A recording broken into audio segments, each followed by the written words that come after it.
Good morning. We've had a bit of a dull start to the last trading session of this week. Tomorrow, of course, is a market holiday, and I wish you all a very happy festival. Now, focusing in on what we're seeing in the markets, you see just a tad bit of fatigue creeping in at these levels. And this is something that we've seen almost throughout this week, both yesterday as well as day before yesterday. You saw the benchmark index that was more or less treading water and not moving too much.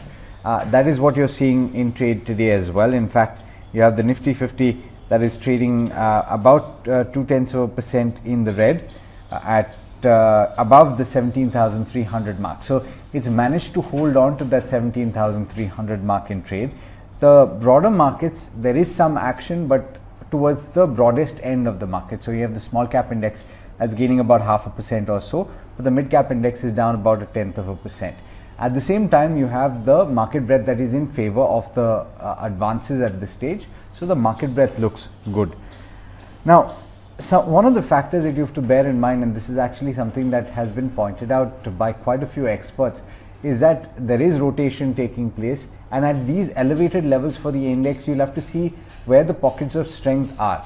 So are they the financial names, some of them that are playing catch up? Are they the platform companies?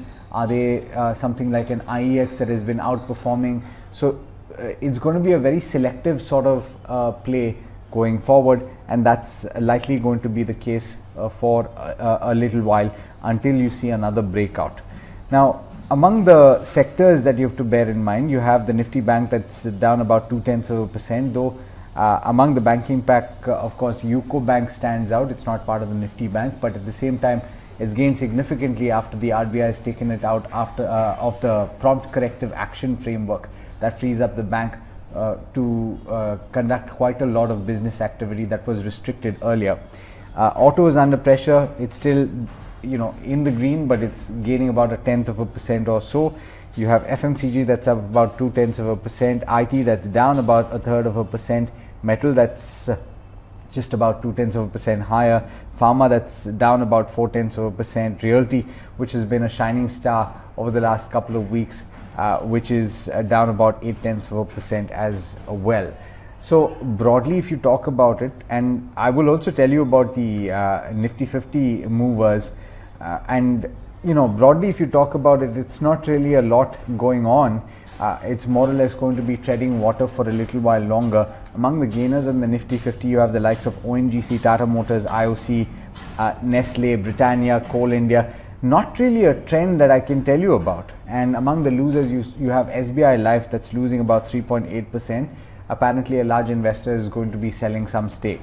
Wipro is down about 1%, Shree Cement also about a percent or so, Axis Bank down about 0.9%. So this is par for the course. Of course, today is expiry and you could see additional volatility, but you're likely to see a little bit of fatigue creeping in and holding on to that 17,300 mark, I would think, is going to be what you have to watch out for.